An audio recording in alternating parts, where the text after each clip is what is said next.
Hello, my name is Steve Miller. I'm here with my assistant, and we're going to talk about a variety of math games today. So these games should be accessible to people of all levels, and so we hope you will enjoy them. This is the Coronavirus Lecture 9. So we're going to start off with tic-tac-toe. In my youth, I actually was the all-time champion at the Williamstown Elementary School playground. I had never been defeated. And I am going to share with you my tic-tac-toe secrets for success. All right, so hopefully everybody knows how to play tic-tac-toe, but if not, very quickly, you have a board of 9 squares. People alternate. You go, first person goes X, the next person goes O, then the next person goes X, and so on. If you get 3 in a row horizontally, vertically, or diagonally, you win. So my first question is, if you look at the board, how many opening moves do you think there are? How many places do you think for the first player to go? There are? 3. 9. There are 9. There are 9 squares here. And then once a person responds, once a person opens up with an X somewhere, how many squares are left? 8. So it looks like the first person has 9 options and the second person has 8. For 72, 9 times 8. But my assistant is shaking her head because she knows, or they may look like there's 9 moves, the 4 corners are all the same. Because you can rotate the board. Because you can rotate the board. So if you just rotate the board, then the top, then the top left over here would rotate to here. So really, going in all of these 4 spaces is the same. What other spaces would be the same? These. The middles, exactly. And then the final one is? The very, very center. The very, very center. So there's really 3 opening moves up to symmetry. And this helps us in analyzing the game. Rather than having to come up with 9 possible strategies for opening move responses, there's really only 3. So imagine we look at the 3 different ways player 1 could go, and you are player 2 and you need to respond. By symmetry, player 1 either goes in the top left, in the top middle, or in the center. How many responses are there if the player 1 goes in the middle? There are 2. 2. What are the 2 responses? Don't answer something. okay. Okay. The middles. Any of these 4. Any of the 4 middles. Or any of these 4 corners. Any of the 4 corners. So really, if player 1 goes in the center, there's only 2 responses. What if player 1 goes over here? What's one possible response? The center? Yeah. That's 1. Where else? The corner. 2. Where else? What else would be the same as this corner, the lower left? It's also the upper right. And then these 2, and then these 2. And so to just go through very slowly, here is the first possible response. And it's a little different numbering than we had a moment ago. Because by symmetry, if I reflect the tic-tac-toe board about the diagonal, about the middle, going here is really the same as going over here. If I reflect this down the middle, going here is really the same as going here. And what's nice about this is it really simplifies the analysis. And then player 2, the second move, in the corners here, over here, the 3rd move, the 4th move, and the 5th. So if you would like, my daughter and I will now play a quick game of tic-tac-toe. I am probably going to lose. We're going to stop the share and move to the tic-tac-toe board. Yeah. Tic-tac-toe board.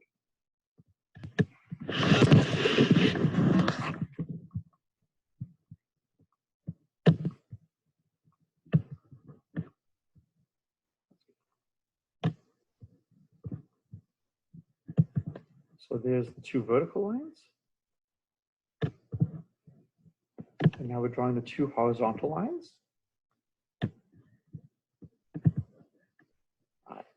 Where would you like to go for your opening move?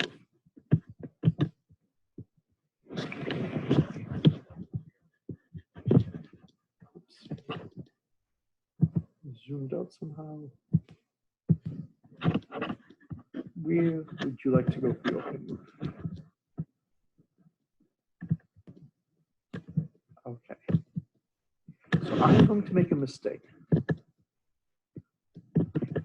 So, because we're going to go to the, I'm going to go here for my opening response. Now, because I go there, what my assistant is going to do is she's going to go in a certain place to force me into a I'm certain going response. into the corner to force him to block. Right, so I have to go here. If I don't go here, I lose, so I have to go here. And now, I block. I want to block him because I've now set myself up in 2 different diagonals. right, so in fact, I can even draw threatening to get 3 in a row this way, And threatening to get 3 in a row this way. So unfortunately for me, I have to go in 2 different spots. I need to, okay. I need to go in 2 different spots. I need to go here. And if I go there, I also need to go here. And I can't do 2 different moves at once. And so because I can't do 2 moves at once, unfortunately, I lose. And this is a great strategy in games. When there's a lot of options, it gets very hard to analyze. By going here, that forced me to go over here, which made it much easier for my opponent to figure out where to go next because they kept forcing me. You want to do a different game? No. Yes? Same game. Okay. So we're going to rewind a little bit. Rewind over here. I'll keep rewinding. Okay. No. So I will go over here now. All right, so now we'll see. Now, by going there, I have a couple of options now. And right here. So if I go over here, this is going to turn out to be a very bad move for me. Because if I go there, and again, we have a situation where I'm being threatened in 2 different ways. So this is one of the keys if you're going to try to win in tic-tac-toe, is you want to try to be attacking when you put a piece down 2 different ways at once, because there is no way that I can guard both of them. And so by going over here in this diagonal, I have to go both here and here, and that's impossible. And so what I'm going to do now, I'm going to go back to the main slides. Okay.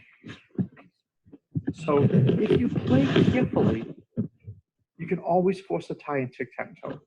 So what we just saw is that if player 1 goes here, it is a bad idea for player 2 to choose one of the middles because player 1 can force a win.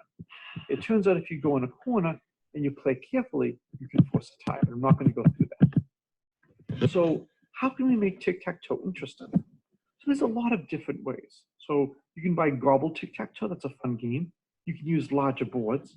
You can do tic-tac-toe and tic-tac-toe, and you can do bidding tic-tac-toe. So we're going to talk about the last 2. So here is tic-tac-toe and tic-tac-toe. If you look at the dark, thick blue lines, you see a giant tic-tac-toe board. And inside each tic-tac-toe square is a smaller tic-tac-toe board. And here's the main rule.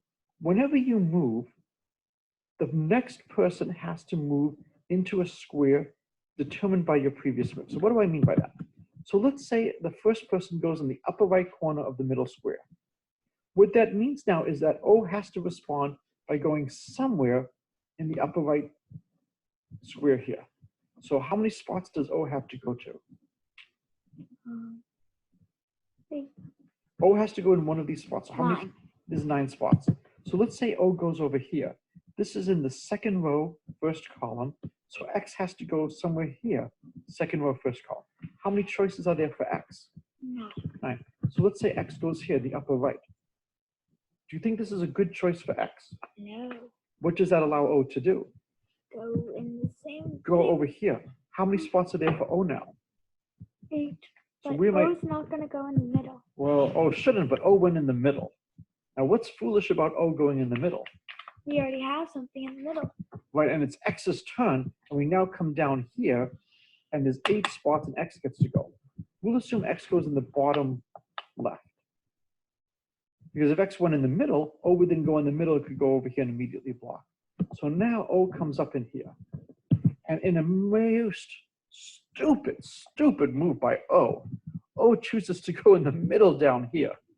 This now allows X to go somewhere in the 7 spots here. Where should X go? The center. The center. And X now has 3 in a row. So in one version of the game, as soon as you get 3 in a row, you win. In another version of the game, that means X now controls the center square, and the game is continued to play until somebody has 3 X's or 3 O's in a row.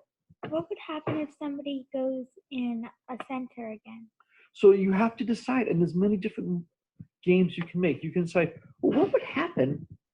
Maybe O could actually get 3 in a row in here as well. Could O then negate X over here? O can't. With the way this is set up, no, but maybe X could have 3 in a row here, Yes, and maybe O could get 3 in a row there. Since this right here is now X, Right. What would happen if O goes in one of these So squares? it might just mean O. Whoops! It might just mean O has a wasted move. Whoops. Technical malfunctions. Technical malfunction. Please excuse the technical malfunction. Okay. So we'll put it back. So you would have to decide what you want to have happen.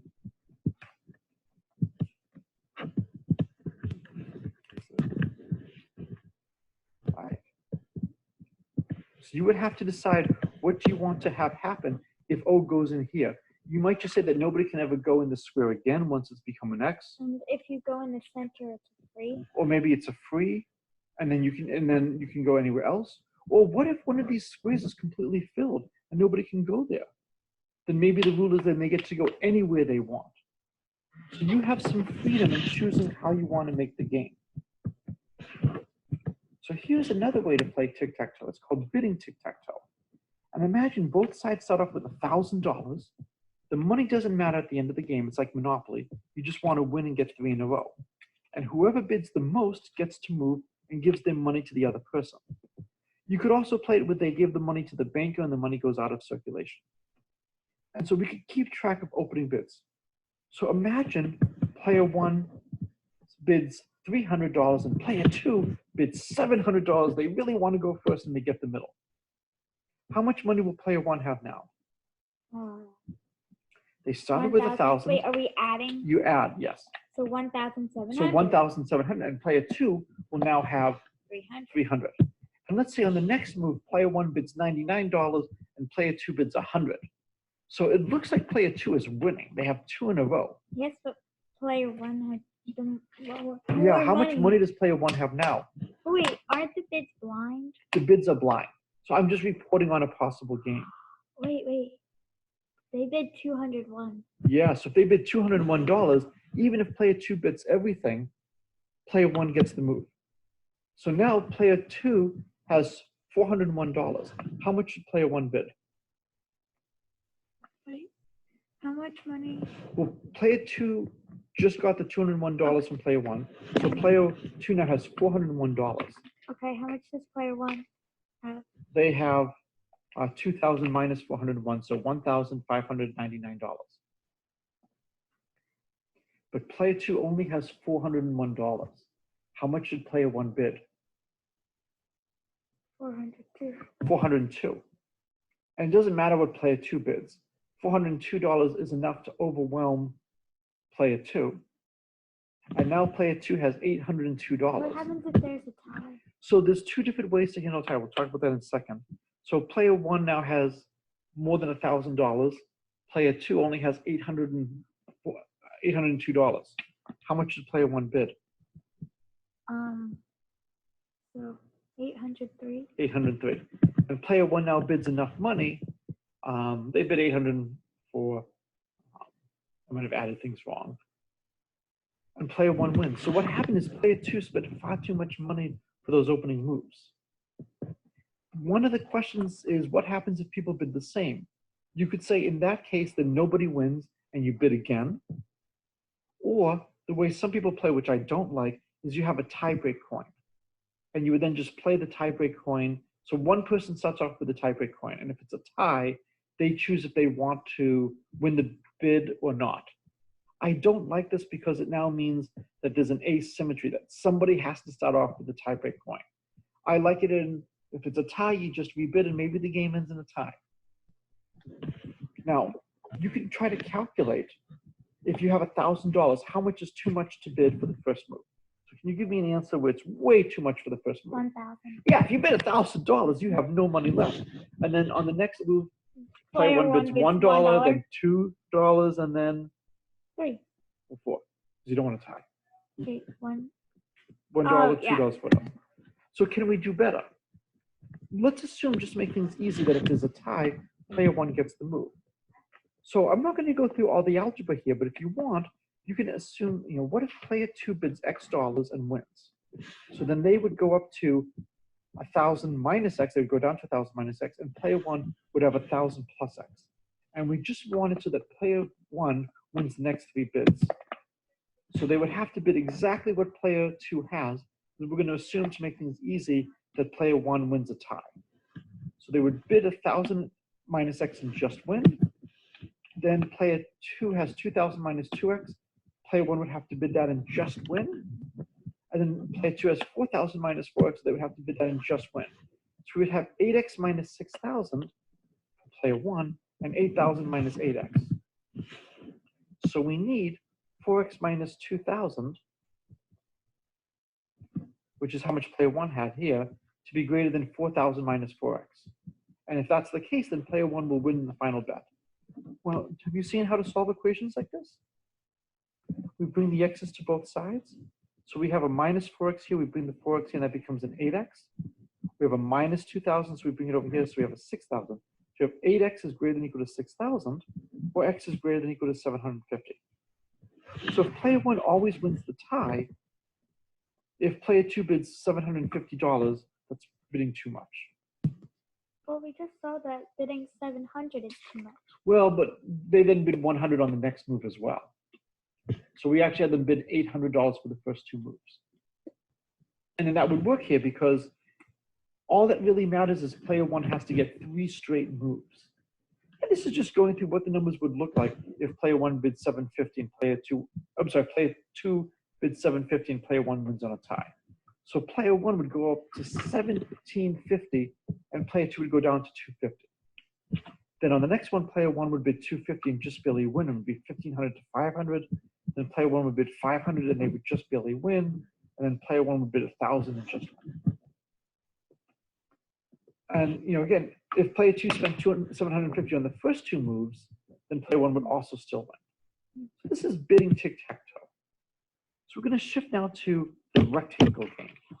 It's also called the chocolate bar game, but unfortunately, when I go to elementary schools, there is such a zero tolerance policy on bringing in food that we can't bring in Hershey bars. Wait, you're going to elementary schools right now? That's true. In the past, when I went to elementary schools. So in the old days, people actually went to school. And so the way it works is, consider a big chocolate, a big Hershey bar. So it's an M by N board. So this one has 1, 2, 3, 4, 5 columns, and 1, 2, 3, 4, 5 rows. Why M and N? So we use M to represent the number of rows and N to represent the number of columns. So this would be a 5 by 5 board. And this is just to allow us to talk about a general board. So I urge you to draw lots of different boards and play the game. And the way it works is the last one to break a piece wins. And on your turn, you stop at top and you go all the way down until you hit a break point, or you stop at the left or the right and you go all the way until you hit a break point. And does somebody have a winning strategy? And if so, how does it depend on the size of the board? So for example, maybe player one goes all the way down over here and splits it into 2 smaller boards. Where could player two go? They could go all the way down here, all the way down here. They could go all the way down here. They can't just go part of the way down. They have to go until they hit a break line or a boundary.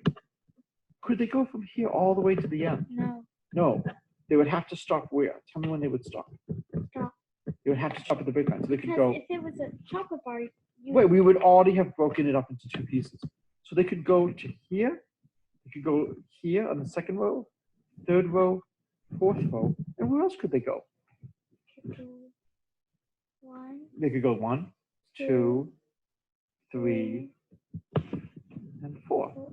So let's assume they go over here where you had stopped the mouse. So now we've broken the board up again, and now player 1 can go all the way down, all the way down. They can go down to the blue line, but they would have to stop at the blue line, or they could go from the blue line down. And similarly, they would have horizontal moves. So let's assume player 1 goes like this now. Now it's player 2's turn. Let's assume player 2 goes like this. Okay?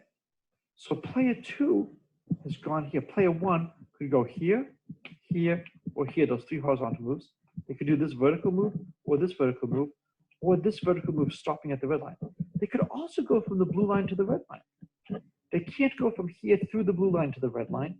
They can't go from here through the blue line through the red line all the way to the end, but they could go from the blue to the red. They could go from the wall to the blue, or they could even go from the wall to the red. So let's assume player 1 goes over here now, and then maybe player 2 goes here, and player 1 goes here, and so on and so on. So the last one to move wins. Okay? So what I want you to do now is I want you to play a lot of games. I think you have time. Most people, I think, are at home right now. Draw a bunch of boards. I find it's easier to use, like 2 different colored crayons or markers so you can clearly see what's going on. And I suggest you play a lot of games against somebody. Do different size boards. Do a 2x2 board, a 3x3 board, a 3x4 board, a 2x4 board, a 3x2, a 5x5. Choose lots of different boards. And what information should you record about each game? Who won? Who won? What else should we record? Size. And the size. And we should record, in recording who won, we want to know, did player 1 win or did player 2 win? Who went first or who went second? So again, I'm going to urge you to play. So we're going to pause the video now. You should pause the video and play a lot of games. So you should have paused. If you haven't paused, why aren't you pausing?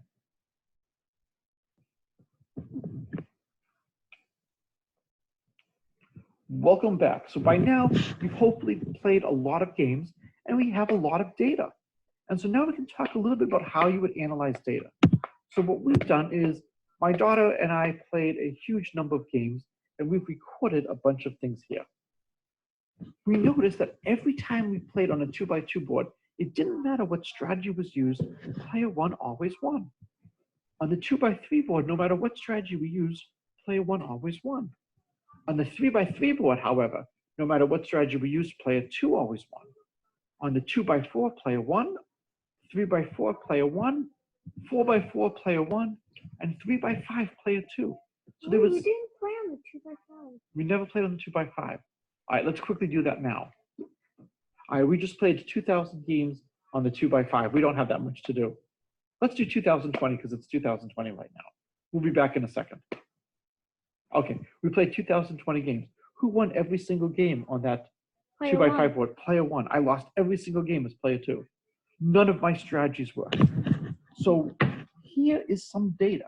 And if you want more data, choose more boards. Can you try to notice a pattern as to what's true about the boards where player 1 wins? What's true about the boards where player 2 wins? So we're going to pause for 10 seconds so you can think.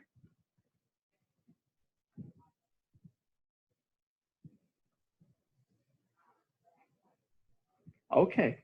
Any thoughts about what you might be able to see about the boards where player 1 wins? If you were to multiply the length and the width, yeah, it's even when player 1 wins and odd when player 2 wins. Yeah, 2 times 2 is 4, which is even. 2 times 3 even. 3 times 3 is odd. 3 times 5 is odd. So the only way you can have an odd number is what? If you have 2 odd numbers that are getting multiplied. Yeah, so anything times even is even. 2 odds make an odd when you multiply. So the pattern seems to be on odd boards, player 2 will always win. On even boards, player 1. And so if you've watched the zombie game, The zombie game, or the coronavirus game, or the coronavirus game, we talked about a monovariate. This is an advanced concept. It's a quantity that only moves in one direction. And we can associate one in this rectangle game. So let's look at a simple board that's 2 by 3. So who should win this one?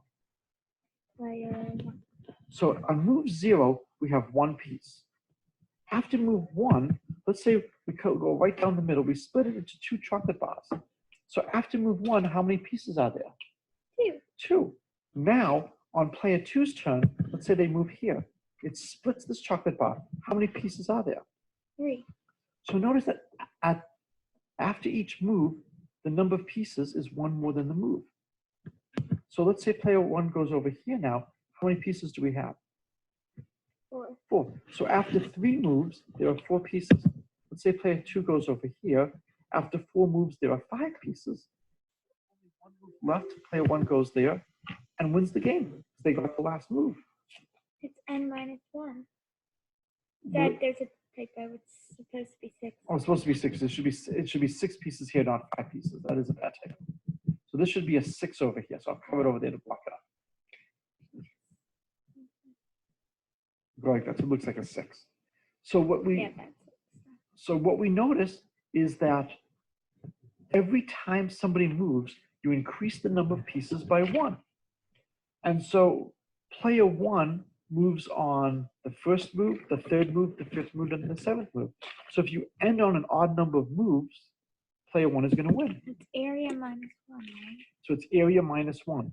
So because you start off with 1 piece, the number of moves is the number of pieces, m times n, minus 1. So if mn is even, player 1 wins, else player 2 wins. Well, if m n minus 1 is even, 2 wins. Player 2 wins. Yep. And if mn minus 1 is odd, player 1 wins. That's right. So we're going to end with just talking about some other games. And we'll save the triangle game for another day. So here are some other games you can play. So imagine you have 2n coins of varying denominations. Maybe you have pennies, nickels, dimes, quarters, but maybe you have other things. Maybe you have gazoobles, which are worth 2013. Maybe you have your monos, which are worth 1011. You think of any other strange coins? A gobbledygook? A gobbledygook. That's worth $1 million, right? Yeah. Yes. No, actually, sorry. That's the gobbledygook boo. Oh, yes. The gobbledygook is 1,000,001. 1,000,001. And so you can have any numbers you want. So for instance, if we go back to here, I was going to just do without the circle, just for simplicity. So imagine we won.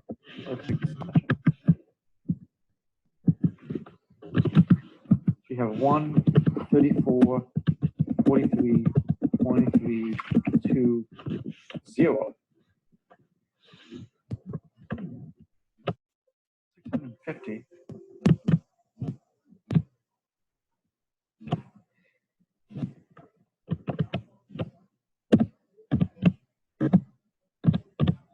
Okay.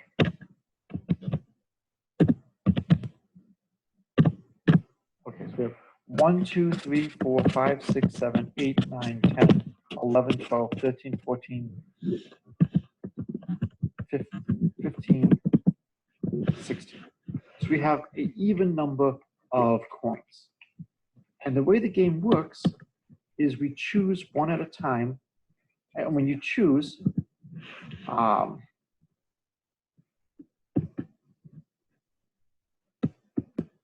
that's your coin, and you have to choose from one of the ends.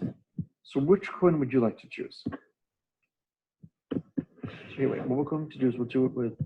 No, we'll just. You're right. No, Dad, we'll just. I'll do I'll do something off. So you can circle yours with blue. Okay.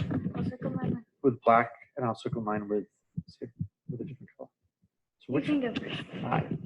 So. No, you have to take one from the end. I know.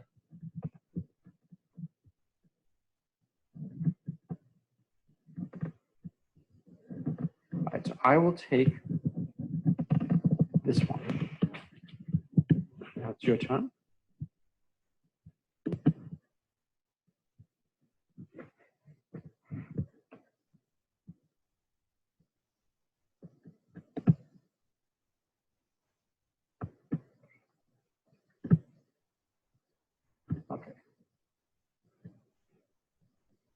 think it's just easy to use the brush. So you'll take that one. All right. It's right here. I can go like this quickly. I'll take this one.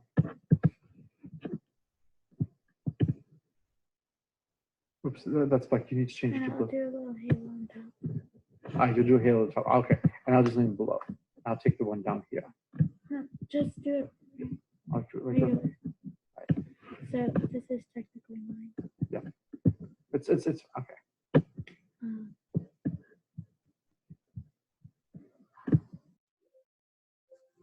Are you giving that one? Okay.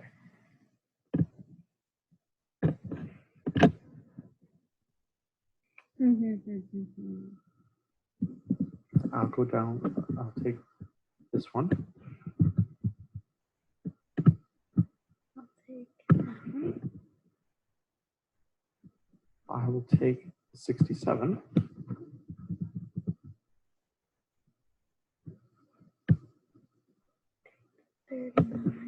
I'm going to take the 870.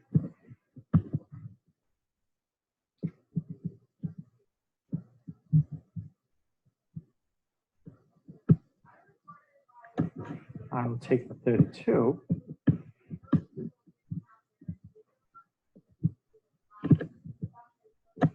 I will take the 2,356. And so we don't even have to bother adding it up. Because you have the 2,000. I have the 2,356. And even though you got the 67, I'm sorry, even though you got the 650. The 650, I have the 870, which beats that. And so the question is, I won this game. Did I have a strategy that would guarantee that I always win for this game? For these numbers, yeah. As player one, I can guarantee that I will always win. So what the thing is, follow.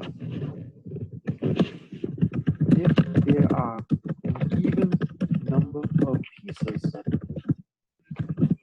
player one will be able to at least tie. If they're an odd, player one. Well, if it's an odd, it depends. So what I would strongly urge you to do is consider some interesting choices for odds. So, yeah, what I was going to do right down here, right? Give me 3 odd numbers.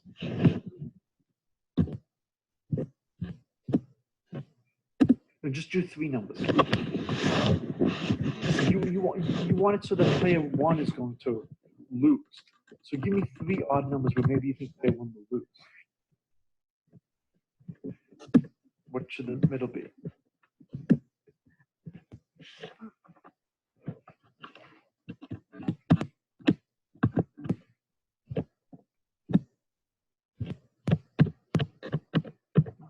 Okay, and then what should the next one be? So this is an excellent choice.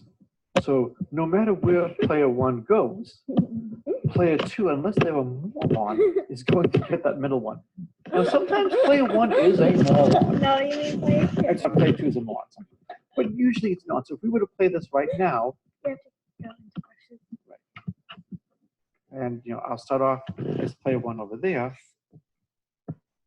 The only chance I have is if accidentally player one draws it in the wrong spot and gives it to player two. I mean, if player two draws in the wrong spot and gives it to player one, which has just happened because player one lucked out and player two was in moron. But normally, Player two is not a moron. Normally, player two would go there. No, I did go there. I just circled it. Oh, okay. I thought we were doing circles for me. No, Okay. So let's just do your circle in blue. Make your circle blue or different color. Right, red is fine. Red for the blood of you. Red for blood. Okay. And so in this case, we don't really have to do much of an analysis. Because otherwise it'll turn my circle black. And so in this case, it is not a good game for player one. Player one only gets 2. So we just saw that if it's an odd board, player one can lose. Can you give me my 1 digit is bigger than yours. Exactly. Can you give me an odd board where player one will win if player one plays well? So can you give me 3 numbers where player 1 will win?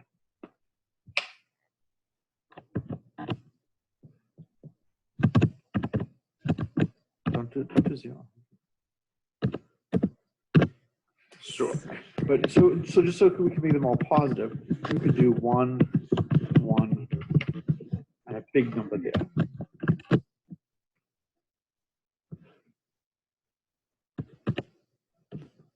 Okay.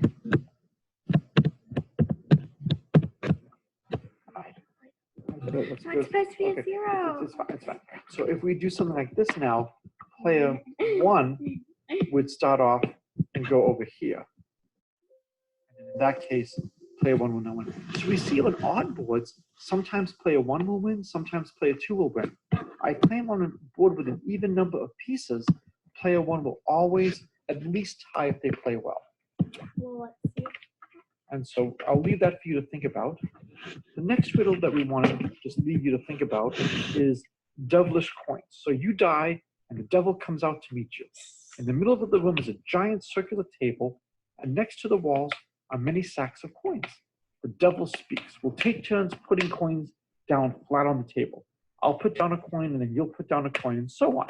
The coins cannot overlap, and they cannot hang over the edge of the table. The last person to put down a coin wins. Or equivalently, the last person who can no longer put down a coin loses. And the devil is going to be kind. This is not the normal devil. The devil is in a generous mood and says, I'll let you decide if you want to go first. And so we're not going to say what the answer is. We will leave this for you. Do you have a winning strategy? Does the winning strategy depend on the size of the table? Does it depend on the size of the coins? Do you want to go first? Wait, are all the coins all the coins are the same size, and there's an unlimited number of them. So, and the last one, which we will not read, we will just leave it posted here. So if you want to pause the video, you're welcome to look at this. So we hope you enjoyed today's talks on games. Good luck, and we will see you tomorrow.